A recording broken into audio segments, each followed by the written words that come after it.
La sangre aún estaba fresca en las piedras cuando ocurrió lo imposible.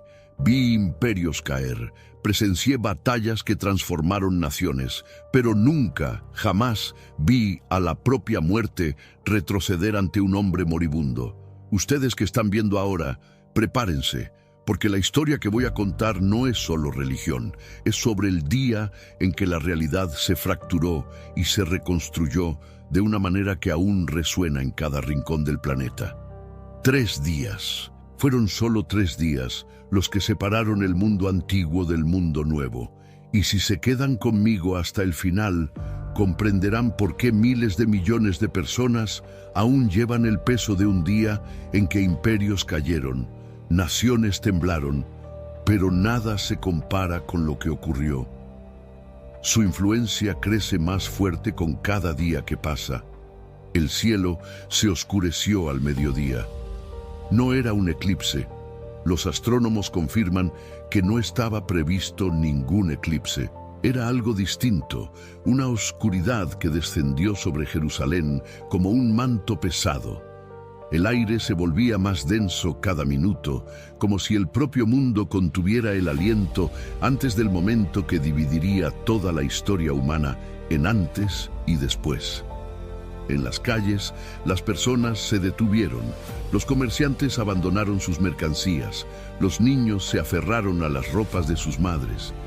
Un silencio extraño se apoderó de la ciudad santa, roto solo por el eco lejano de martillos golpeando clavos. En lo alto del Gólgota, una colina olvidada por los reyes pero recordada por los cielos, 3 cruces recortaban el horizonte sombrío. En la cruz central, un hombre agonizaba, pero este no era un criminal común, era Jesús de Nazaret, el hombre que en 3 años había revolucionado el mundo religioso. Algunos lo llamaban profeta, otros blasfemo. Los poderosos lo temían, los oprimidos lo seguían. Ahora colgado entre el cielo y la tierra, sus ojos, aunque debilitados por la pérdida de sangre, aún brillaban con una luz que atravesaba la oscuridad. No era la luz de la desesperación, era algo diferente, algo que hizo que el centurión romano Marcus Longinus, un veterano de innumerables batallas, sintiera un escalofrío recorrer su espalda. «¿Por qué me has abandonado?», exclamó. No era como los otros que suplicaban clemencia. Este perdonaba a sus verdugos. A 3 kilómetros de allí, en el templo más sagrado del mundo judío, los sacerdotes preparaban el incienso de la tarde cuando sintieron el suelo temblar bajo sus pies. Un viento imposible irrumpió en el recinto sagrado, apagando las antorchas. Las mujeres lloraban en silencio. María, intentando mantenerse fuerte, escuchó un sonido que heló la sangre de todos. El velo del templo, una tela de 18 metros de altura que separaba el lugar santísimo, se rasgó de arriba a abajo. No fue un desgarro ordinario. Ninguna mano humana podría haber tenido la fuerza para romper aquella tela. Los sacerdotes cayeron postrados. Algunos corrieron despavoridos. Lo que había sucedido era inconcebible. Durante siglos, ese velo había separado a Dios de los hombres. Un terremoto sacudió los cimientos y un sacerdote joven gritó, señalando con dedos temblorosos la tela destrozada: «El velo se ha rasgado». Afuera, los vientos azotaban las palmeras con una furia inusual. Las piedras rodaban por los montes como si la tierra misma se rebelara. Y entonces ocurrió algo que hizo retroceder incluso a los soldados romanos más valientes. Las tumbas comenzaron a abrirse. No hablo de una metáfora. Sepulcros que llevaban generaciones intactos, algunos tan antiguos que nadie recordaba quiénes yacían en ellos, empezaron a agrietarse. Lápidas que habían resistido tormentas y guerras se quebraron como frágiles vasijas. Desde las profundidades de la tierra, algo imposible sucedía. En la ladera oriental de Jerusalén, un niño que jugaba entre los olivos se detuvo y señaló con ojos desorbitados: «Mamá, hay personas saliendo del suelo». Siluetas humanas emergían entre los árboles. No eran espíritus ni fantasmas, eran personas con cuerpos reales, con ropas cubiertas de polvo por el tiempo, pero con ojos llenos de una luz que no pertenecía a este mundo. Caminaban en silencio, con pasos firmes, hacia la ciudad santa, resucitados como testigos vivos de lo que acababa de ocurrir en la cruz. Las puertas de Jerusalén, pesadas y reforzadas, se abrieron solas con el temblor. Algunos guardias huyeron abandonando sus puestos. Otros cayeron de rodillas, reconociendo que algo celestial, algo que trascendía toda comprensión humana, había invadido el mundo mortal. En el Gólgota, el centurión Marcus observaba todo con ojos que habían visto guerra, muerte y destrucción, pero nunca algo así. El hombre en la cruz estaba muerto, de eso estaba seguro. Lo había verificado personalmente. Pero los signos que siguieron a su muerte eran inexplicables. El terremoto, la oscuridad, las figuras caminando por las colinas. Lentamente, el soldado romano, entrenado para no temer a nada ni a nadie, cayó de rodillas ante la cruz. Sus palabras salieron en un susurro, pero cargadas de una revelación. Verdaderamente, este hombre era el Hijo de Dios. Ustedes que están viendo, imaginen por un momento lo que eso significaba. Un centurión romano, entrenado para adorar al emperador como Dios y despreciar a los dioses extranjeros, declaraba que un criminal crucificado era divino, no por fe ciega, sino por lo que sus propios ojos habían presenciado. En los campos alrededor de la ciudad, los pastores soltaron sus cayados y observaron el cielo con terror y asombro. Sus ovejas, normalmente tranquilas, corrían en círculos enloquecidas, como si percibieran algo que los humanos apenas podían comprender. Los pájaros, que volaban en formaciones perfectas, de repente se dispersaron desorientados. Era como si toda la creación reconociera que su creador había muerto y al mismo tiempo supiera que algo aún mayor estaba por venir. En el palacio de Herodes, las copas de vino caían de las manos temblorosas de los sirvientes. Uno de ellos corrió desesperado hasta el rey. «Majestad, la ciudad está en tinieblas. Hay terremotos». Los guardias del templo huyeron y dicen que los muertos caminan por las calles. Herodes, que horas antes se había burlado de Jesús, ordenó de inmediato: «Silencio, es solo una tormenta». Pero incluso mientras hablaba, sus manos temblaban. En su interior sabía que estaba mintiendo, había subestimado gravemente a aquel hombre de Nazaret. En otras partes de la ciudad, las personas seguían postradas, intentando comprender lo incomprensible. Algunos susurraban sobre un juicio divino, otros sobre una maldición, pero pocos, muy pocos, entendían que estaban presenciando el día más sagrado de la historia humana, el día en que la muerte misma fue derrotada, aunque aún no lo supieran.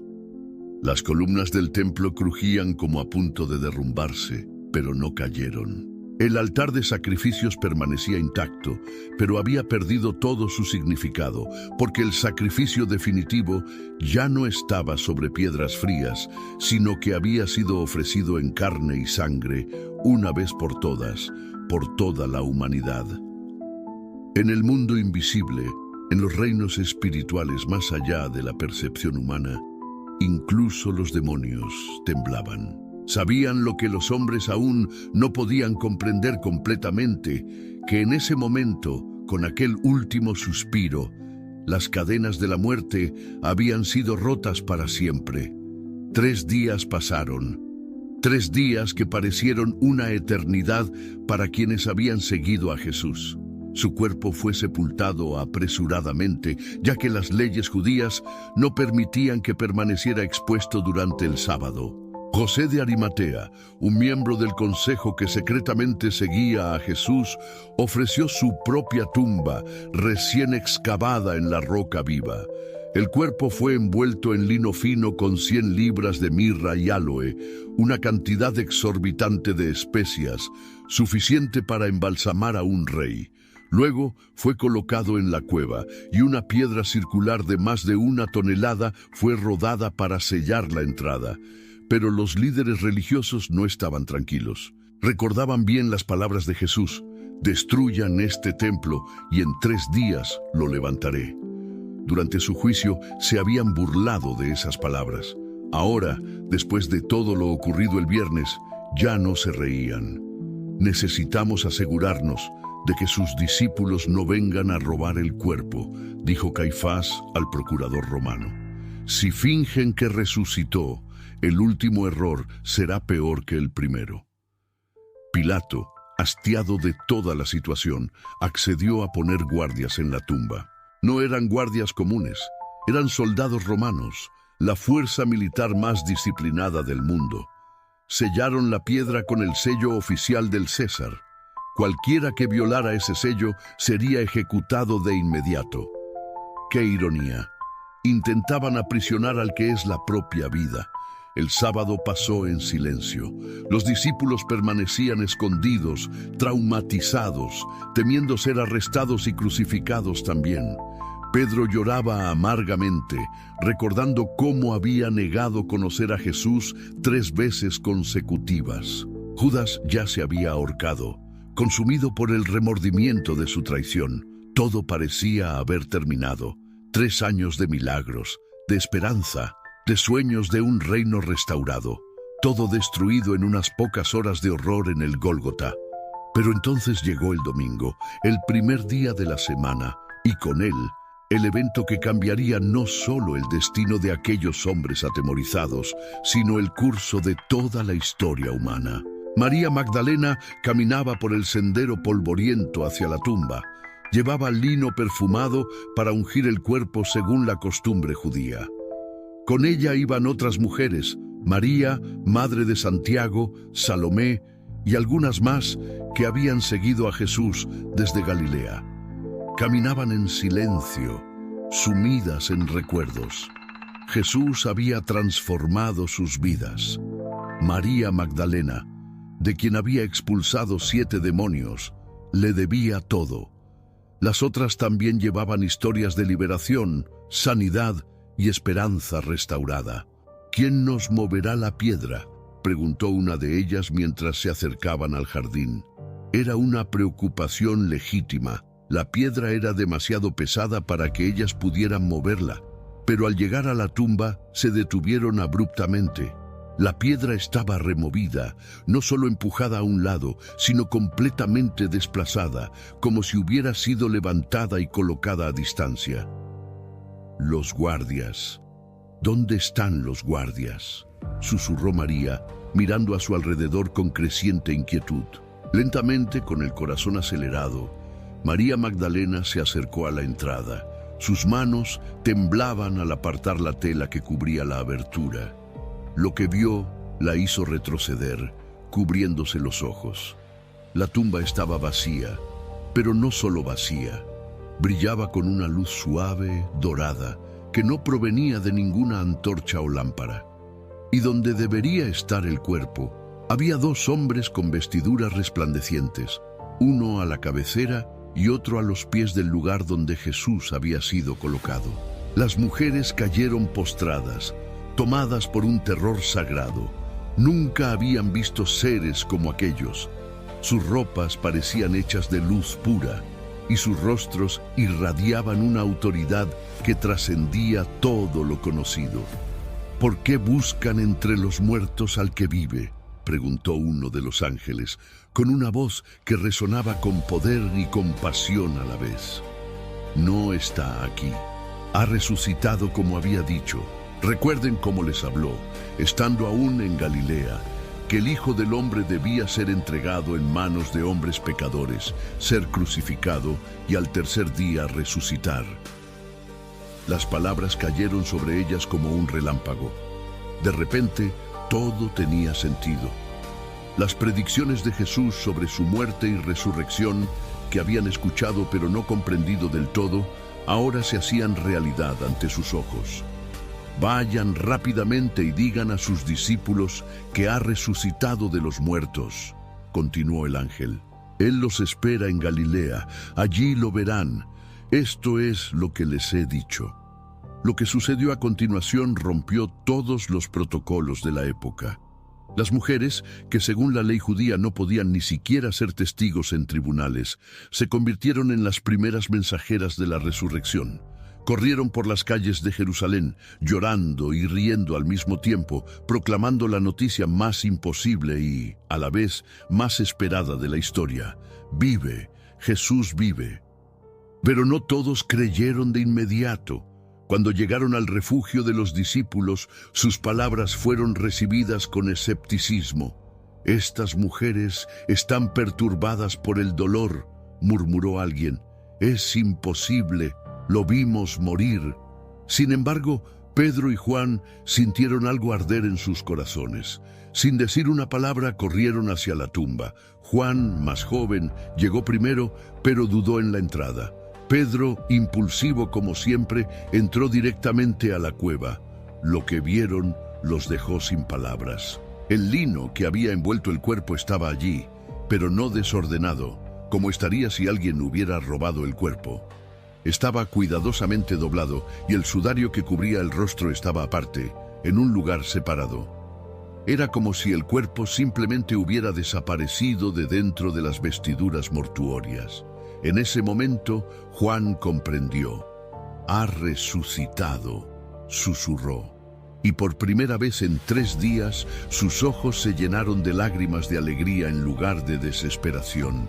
Mientras tanto, en la ciudad, los guardias romanos finalmente recobraron el sentido. Se habían desmayado durante un evento que nunca podrían explicar del todo. Una luz más brillante que el sol, un ser de apariencia gloriosa y aterradora, y la sensación de que la tierra misma se movía bajo sus pies. Corrieron de inmediato a los líderes religiosos. El cuerpo desapareció, relataron con voces temblorosas. Hubo un terremoto y un ángel del Señor descendió del cielo.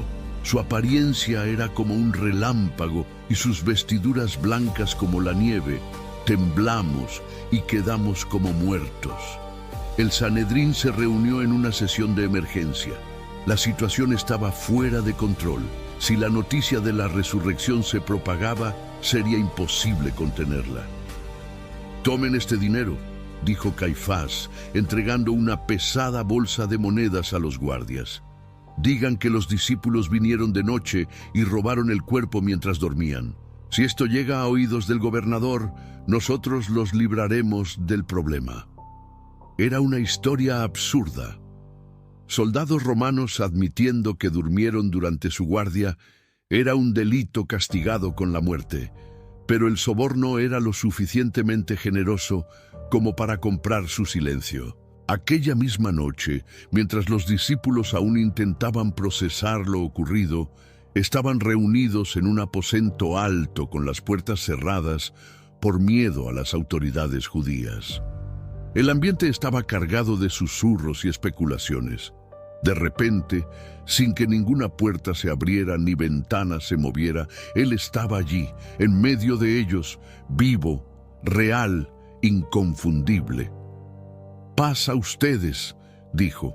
Algunos gritaron de susto, otros cayeron postrados, todos quedaron paralizados. No era una aparición ni un fantasma, era Jesús, pero diferente. Su cuerpo ya no mostraba las marcas de la tortura y la crucifixión de la misma manera.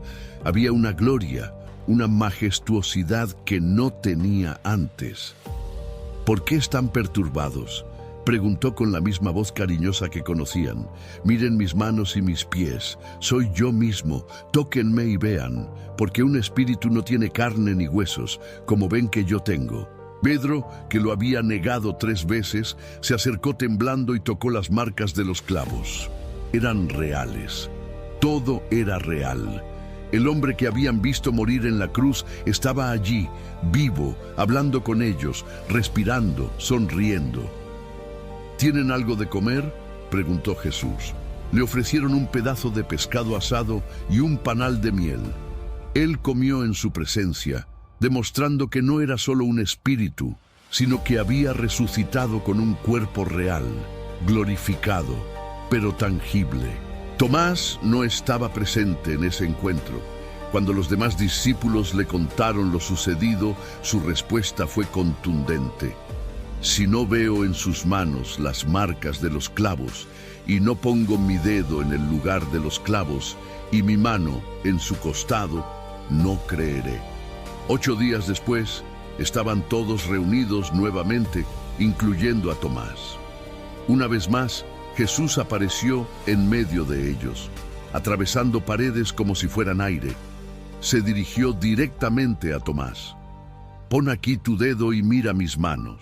Acerca tu mano y ponla en mi costado. No seas incrédulo, sino creyente». Tomás, el escéptico, el que necesitaba ver para creer, cayó de rodillas con lágrimas en el rostro. «Señor mío y Dios mío», exclamó. «Porque me has visto, Tomás, has creído», respondió Jesús con ternura. «Bienaventurados los que no vieron y creyeron». Ustedes que están viendo este video, esas palabras también son para ustedes. Jesús hablaba de todos nosotros que, 2000 años después, aún podemos creer sin haber visto físicamente. Durante 40 días, Jesús apareció varias veces a sus seguidores. Pablo, que escribió más tarde sobre estos eventos, dijo que fue visto por más de 500 personas a la vez, muchas de las cuales aún estaban vivas cuando él escribió décadas después. No eran alucinaciones colectivas ni historias inventadas. Eran testigos dispuestos a morir por lo que habían presenciado, y muchos lo hicieron. Pero antes de eso, hubo un último encuentro. Jesús llevó a los discípulos a un monte en Galilea, el mismo lugar donde habían compartido tanto durante los 3 años de su ministerio. Allí les dio la misión que cambiaría el mundo. «Toda autoridad me ha sido dada en el cielo y en la tierra.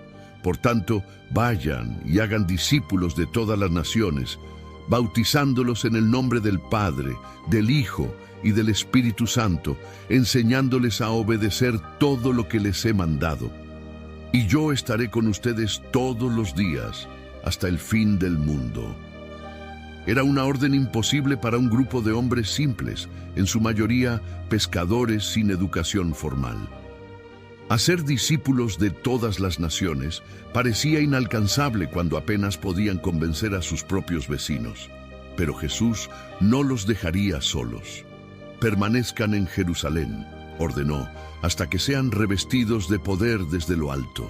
Y entonces, ante los ojos atónitos de los discípulos, ocurrió algo que desafiaba todas las leyes de la física conocidas. Jesús comenzó a elevarse literalmente. Sus pies dejaron el suelo, una nube lo envolvió y ascendió a los cielos hasta desaparecer por completo. Los discípulos se quedaron mirando al cielo como estatuas, hasta que 2 hombres de vestiduras blancas aparecieron junto a ellos. «Varones Galileos, ¿por qué miran al cielo? Este mismo Jesús, que ha sido tomado de ustedes al cielo, vendrá de la misma manera que lo han visto irse». Era una promesa y una profecía. Jesús regresaría. Pero primero había trabajo por hacer. El regreso a Jerusalén fue diferente a cualquier viaje que habían hecho antes. Ya no había miedo ni dudas, solo expectativa. Jesús había prometido poder, y ellos sabían que Él siempre cumplía sus promesas. Se reunieron en un aposento alto, 120 hombres y mujeres, incluyendo a María, la madre de Jesús, los 11 discípulos. Judas se había suicidado, María Magdalena, las mujeres que habían seguido a Jesús, sus hermanos de sangre, que finalmente entendieron quién era realmente. Todos estaban unidos en oración constante, esperando. 10 días después, Jerusalén estaba llena de peregrinos de todas partes del Imperio Romano, llegados para la fiesta de Pentecostés, judíos de Partia, Media, Mesopotamia, Capadocia, el Ponto, Asia, Frigia, Panfilia, Egipto, Roma. Decenas de nacionalidades y lenguas abarrotaban las calles de la ciudad santa. Y entonces, en la mañana del 50º día después de la Pascua, el cielo rugió. No era un trueno común, sino un sonido como el de un viento impetuoso que llenó toda la casa donde estaban reunidos. De repente, lenguas como de fuego se posaron sobre cada uno de ellos. No era un fuego que quemaba, sino un fuego que transformaba, un calor que renovaba. Y entonces ocurrió algo aún más extraordinario. Comenzaron a hablar en idiomas que nunca habían aprendido, fluyendo con perfección y poder. Salieron del aposento alto transformados. Pedro, que semanas antes había negado conocer a Jesús ante una sirvienta, ahora proclamaba su nombre con una audacia que hacía que las multitudes se detuvieran a escuchar. ¿No son todos estos galileos?, preguntaba alguien en la multitud. ¿Cómo los oímos hablar en nuestra propia lengua? Partos, medos, elamitas, egipcios, romanos. Todos escuchaban las maravillas de Dios proclamadas en sus propios idiomas por hombres que por su acento eran claramente galileos simples. «Están borrachos», se burlaban algunos, pero no podían explicar cómo hombres borrachos podrían hablar con fluidez lenguas extranjeras que llevarían décadas dominar. Entonces Pedro, el mismo hombre que se había escondido con miedo tras la crucifixión, se levantó ante miles de personas y habló con una autoridad que cortaba como espada. «Varones judíos y todos los que habitan en Jerusalén, escuchen mis palabras. Estos hombres no están borrachos como piensan, pues apenas es la tercera hora del día. Esto es lo que dijo el profeta Joel. En los últimos días derramaré de mi espíritu sobre toda carne». La multitud quedó en silencio. Había algo en la voz de Pedro que exigía atención. Comenzó a explicar las profecías, citando las escrituras que todos conocían, mostrando cómo Jesús de Nazaret era el Mesías prometido. «A este Jesús que ustedes crucificaron, Dios lo ha hecho Señor y Cristo». Las palabras perforaron los corazones como flechas. Muchos de los que escuchaban habían gritado «¡Crucifícalo!» apenas 50 días antes. Ahora comprendían el horror de lo que habían hecho. «Varones, ¿qué debemos hacer?», gritaron desesperados. «Arrepiéntanse y bautícense en el nombre de Jesucristo para el perdón de sus pecados, y recibirán el don del Espíritu Santo», respondió Pedro. Aquel día, 3,000 personas se convirtieron. En un solo día, la iglesia creció más que en los 3 años de ministerio de Jesús. Pero eso fue solo el comienzo. Los nuevos convertidos no regresaron a sus casas como si nada hubiera pasado. Formaron una comunidad como el mundo nunca había visto. Vendían sus propiedades y compartían el dinero con los necesitados. Partían el pan juntos diariamente, oraban unidos, estudiaban las enseñanzas de los apóstoles y los milagros comenzaron a suceder. Pedro y Juan, camino al templo para la oración de la tarde, encontraron a un hombre lisiado de nacimiento que mendigaba en la puerta hermosa. «No tengo plata ni oro», dijo Pedro, «pero lo que tengo te doy. En el nombre de Jesucristo de Nazaret, levántate y anda». El hombre, que tenía 40 años y nunca había dado un paso, saltó, caminó y comenzó a danzar, alabando a Dios. La multitud que presenció el milagro quedó atónita. Pedro aprovechó la oportunidad. «¿Por qué se asombran de esto? El Dios de Abraham, de Isaac y de Jacob ha glorificado a su Hijo Jesús, a quien ustedes entregaron y negaron ante Pilato». Otros 5,000 hombres creyeron aquel día. La iglesia ya superaba las 8,000 personas y crecía exponencialmente cada día. Pero donde hay luz, las tinieblas se agitan. Los líderes religiosos que pensaban haber resuelto el problema de Jesús con la crucifixión, veían ahora que habían creado un problema mayor. Los seguidores no solo no se habían dispersado, sino que se habían multiplicado y eran más audaces. «¿Qué haremos con estos hombres?», se preguntaban en reuniones secretas del Sanedrín. «Es evidente que han realizado un milagro notorio y no podemos negarlo». Intentaron intimidar a los apóstoles, arrestarlos, amenazarlos, pero la respuesta era siempre la misma. Juzguen ustedes si es justo obedecerlos a ustedes antes que a Dios. No podemos dejar de hablar de lo que hemos visto y oído. En este clima de creciente tensión se derramó la primera sangre cristiana. Esteban, un joven lleno de fe y del Espíritu Santo, fue elegido para servir a los pobres. Pero había algo especial en él. Cuando hablaba de Jesús, sus palabras tenían un poder que dejaba sin respuesta incluso a los líderes religiosos más instruidos. Lo acusaron de blasfemia contra el templo y la ley. Pero cuando Esteban se levantó para defenderse, su rostro brillaba como el de un ángel. Durante casi una hora relató la historia del pueblo de Israel, desde Abraham hasta Jesús, mostrando cómo los líderes siempre habían resistido a los profetas enviados por Dios. Hombres de dura cerviz e incircuncisos de corazón y oído, siempre resisten al Espíritu Santo. Como hicieron sus padres, así hacen ustedes. Fue suficiente. La furia estalló. Tapándose los oídos, gritaron y se lanzaron contra él. Lo arrastraron fuera de la ciudad, al lugar de las ejecuciones. Pero Esteban, incluso con las primeras piedras volando hacia él, miró al cielo y exclamó: «Veo los cielos abiertos y al Hijo del Hombre de pie a la diestra de Dios». Eran sus últimas palabras de triunfo. Las piedras, del tamaño de puños, lanzadas con odio, comenzaron a caer. Esteban cayó de rodillas, con sangre corriendo de decenas de heridas, pero aún gritó: «Señor, no les tomes en cuenta este pecado», y murió con una sonrisa que perturbó hasta a sus asesinos. Entre los que aprobaron su muerte estaba un joven fariseo llamado Saulo. No lanzó piedras, pero guardó las capas de los que apedreaban a Esteban, y en su corazón aprobó cada golpe. La muerte de Esteban no detuvo el avance del Evangelio, lo encendió. La persecución que siguió fue feroz. Saulo, con autorización del Sanedrín, irrumpía en casas, arrastrando a hombres y mujeres a prisión. Familias fueron separadas, bienes confiscados, vidas destruidas. Pero lo que el enemigo planeó como dispersión, Dios lo usó como expansión. Los cristianos que huyeron de Jerusalén llevaron el mensaje a donde fueran.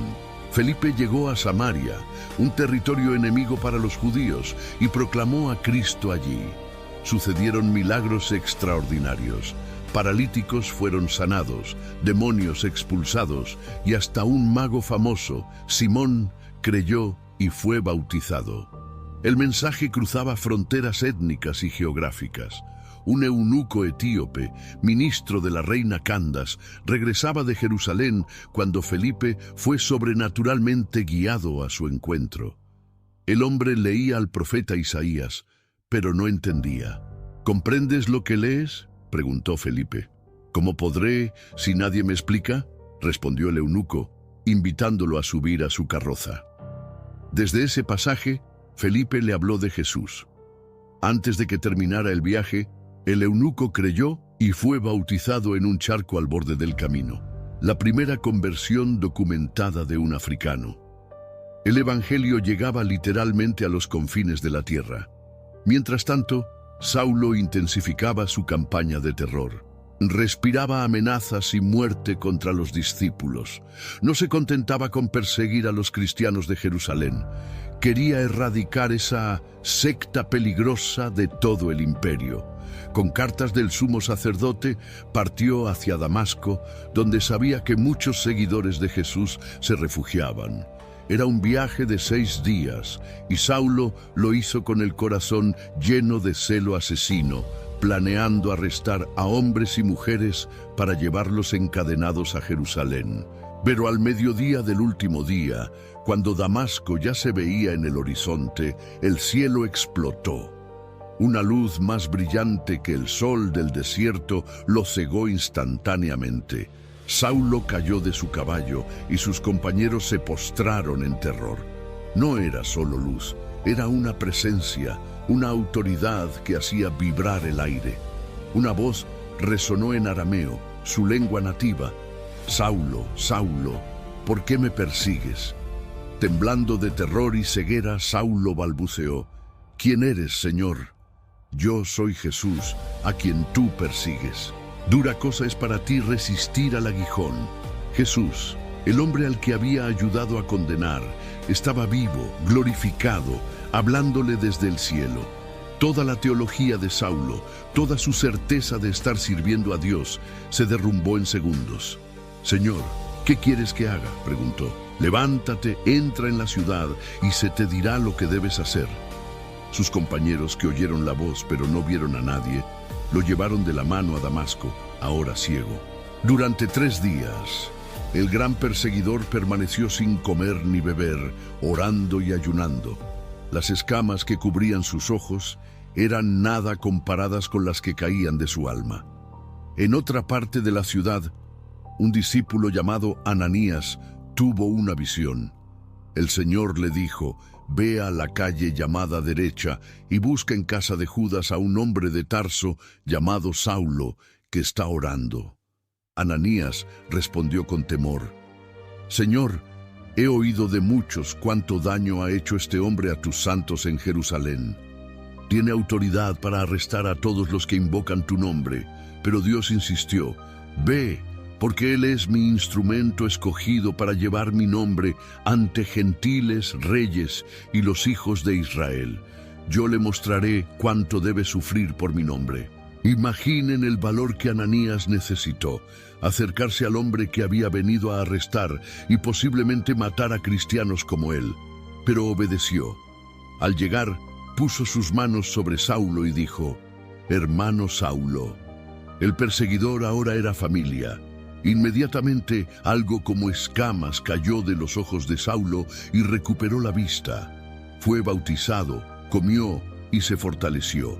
Días después estaba en las sinagogas de Damasco proclamando que Jesús era el Hijo de Dios. La reacción fue de asombro. ¿No es este el que perseguía a los que invocaban ese nombre? ¿No vino para llevarlos presos? Pero Saulo crecía en fuerza, confundiendo a los judíos de Damasco al demostrar que Jesús era el Mesías. Su predicación audaz pronto trajo problemas. Los líderes religiosos que antes lo apoyaban ahora querían matarlo. Vigilaron las puertas de la ciudad para eliminarlo. Los discípulos lo bajaron de noche en una canasta por una abertura en la muralla. El gran perseguidor, que había entrado con autoridad, salía como fugitivo. En Jerusalén, los discípulos desconfiaban de él, temiendo que su conversión no fuera real. Bernabé, un hombre de corazón generoso, medió entre Saulo y los apóstoles, testificando: vio al Señor en el camino y habló con valentía en su nombre en Damasco. Lentamente, el hombre que había aterrorizado a la iglesia fue aceptado como hermano. Pero Jerusalén también se volvió peligrosa para él. Los judíos griegos, sus antiguos colegas, ahora querían matarlo por traición. Fue entonces que Saulo tuvo una visión que cambiaría la historia. Orando en el templo, vio a Jesús nuevamente, quien le dijo: ve, porque te enviaré lejos a los gentiles. Gentiles, no judíos. Era una idea revolucionaria. Durante siglos, los judíos se habían mantenido separados de otras naciones. Ahora, el mensaje del Mesías judío sería proclamado a todos los pueblos. Saulo, que pronto usaría su nombre romano Pablo, fue enviado a Tarso, su ciudad natal, donde pasó años preparándose para la misión que transformaría el mundo. Mientras tanto, la iglesia crecía. Pedro tuvo una visión que lo preparó para predicar a los gentiles. En la casa del centurión Cornelio, el Espíritu Santo descendió sobre no judíos por primera vez, asombrando a los cristianos de origen judío presentes. En Antioquía de Siria se estableció una iglesia vibrante de judíos y gentiles. Allí, los seguidores de Jesús fueron llamados cristianos por primera vez. Durante un ayuno, el Espíritu Santo dijo: apártenme a Bernabé y a Saulo para la obra a la que los he llamado. Así comenzaron los primeros viajes misioneros. Pablo y Bernabé partieron hacia Chipre y luego a las ciudades de Galacia. En cada lugar predicaban primero en las sinagogas a los judíos. Cuando eran rechazados, se dirigían a los gentiles. En Listra, sanaron a un paralítico de nacimiento y la multitud pagana intentó adorarlos como dioses, llamando a Bernabé Júpiter y a Pablo Mercurio. Costó mucho evitar que les ofrecieran sacrificios, pero esa misma multitud, incitada por judíos de otras ciudades, apedreó a Pablo y lo arrastró fuera, creyendo que estaba muerto. Cuando los discípulos lo rodearon, se levantó y volvió a la ciudad como si nada hubiera pasado. La oposición era feroz, pero los resultados eran extraordinarios. Donde predicaban, se establecían iglesias, vidas se transformaban, sociedades se impactaban. El Concilio de Jerusalén abordó una cuestión crucial. ¿Debían los gentiles convertidos seguir la ley de Moisés? Tras mucho debate, el Espíritu Santo guió a los líderes a una decisión revolucionaria. La salvación era por fe, no por obras de la ley. Los gentiles no necesitaban volverse judíos para ser cristianos. Pablo continuó sus viajes. En Filipos fue azotado y encarcelado, pero a medianoche cantaba alabanzas con Silas. Un terremoto abrió las puertas de la prisión, pero no huyeron. El carcelero, pensando que los presos habían escapado, estaba a punto de suicidarse cuando Pablo gritó: «No te hagas daño, estamos todos aquí». Temblando, el carcelero preguntó: «¿Qué debo hacer para ser salvo?». «Cree en el Señor Jesucristo y serás salvo tú y tu casa», respondió Pablo. Esa noche, el carcelero y su familia fueron bautizados. En Tesalónica, Pablo fue acusado de trastornar el mundo. En Atenas, predicó en el Areópago a los filósofos más cultos del imperio, declarando que el Dios desconocido que adoraban era Jesucristo. Algunos se burlaron de la resurrección, pero otros creyeron. En Corinto, enfrentó una sociedad inmoral y estableció una iglesia vibrante. En Éfeso, confrontó ídolos y magia negra. Los nuevos convertidos quemaron públicamente libros de hechicería valuados en 50.000 piezas de plata. Pero el corazón de Pablo estaba en Roma, el centro del poder mundial. «Es necesario que yo también vea Roma», dijo. Llegó, pero como prisionero. En Roma, preso, Pablo escribió cartas fundamentales. A los efesios sobre la unidad de la iglesia, a los filipenses sobre la alegría en el sufrimiento, a los colosenses sobre la supremacía de Cristo, a Filemón sobre el perdón. «He peleado la buena batalla, he acabado la carrera, he guardado la fe», escribió a Timoteo.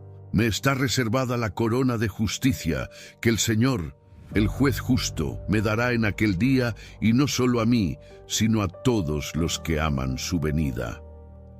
Roma intentó silenciarlo.